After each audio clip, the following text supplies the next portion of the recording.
देश में दुनिया का सबसे बड़ा टीकाकरण चल रहा है और इसे देखकर कई देशों में भारत की वाहवाही शुरू हो गई है। श्रीलंका, मालदीव और भूटान ने भारत के वैक्सीनेशन अभियान की काफी तारीफ की है, लेकिन आपको अब भी अलर्ट रहना है क्योंकि वैक्सीन का रोड मैप कई महीनों तक चलने वाला है। शुरुआत में कुछ लोगों को साइड इफेक्ट भी आएंगे, लेकिन अफवाहें ज्यादा है। इन सब बातों को लेकर एक साइंटिफिक रिपोर्ट आपको जरूर देखनी चाहिए। इससे वैक्सीनेशन को लेकर आपका इरादा और मजबूत होगा।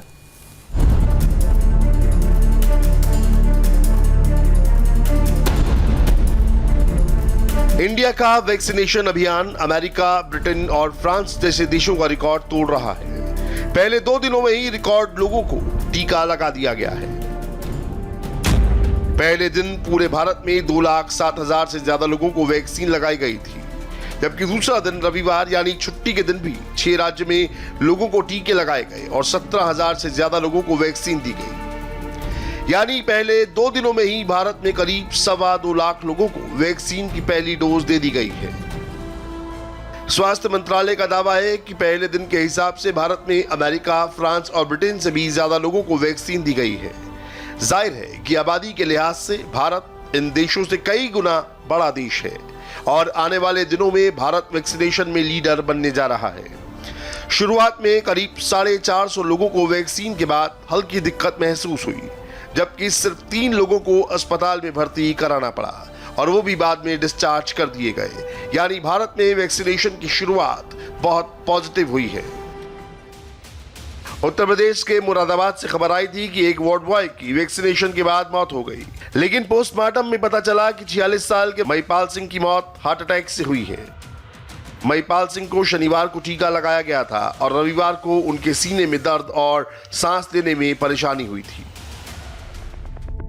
मुरादाबाद में वार्ड बॉय की पोस्टमार्टम रिपोर्ट से जाहिर है कि वैक्सीनेशन के खिलाफ अफवाहों पर ध्यान नहीं देना चाहिए और उस वैक्सीन पर आंख बंद करके भरोसा करना चाहिए जिस पर नरेंद्र मोदी सरकार ने पूरी जांच परख के बाद मोहर लगाई है। अब पूरी दुनिया का वैक्सीनेशन स्टेटस जान लीजिए। अभी 51 देशों में वैक्सीन दिए जाने का काम चल रहा है और अब तक करीब 4 करोड़ 30 लाख लोगों को वैक्सीन दी जा चुकी है। दुनिया की एवरेज निकाली जाए तो रोज करीब 25 लाख लोगों को वैक्सीन दी जा रही है। अमेरिका में 14 दिसंबर 2020 से हुए वैक्सीनेशन में अब तक 1.5 करोड़ लोगों को टीके लगा दिए गए हैं। इजराइल ने अपनी 25% आबादी को वैक्सीन दे दी है, यानी करीब 20 लाख लोग। इजराइल की आबादी 90 लाख से ज्यादा है, लेकिन वो अब तक 20 लाख से ज्यादा लोगों को वैक्सीन दे चुका है।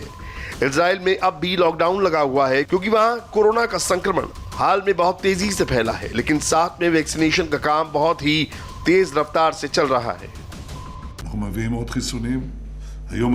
हम इजराइल में और वैक्सीन ला रहे हैं और मुझे उम्मीद है कि आज ही हम 2 लाख और लोगों को वैक्सीन लगा देंगे। ऐसा ही पूरे हफ्ते चलता रहेगा।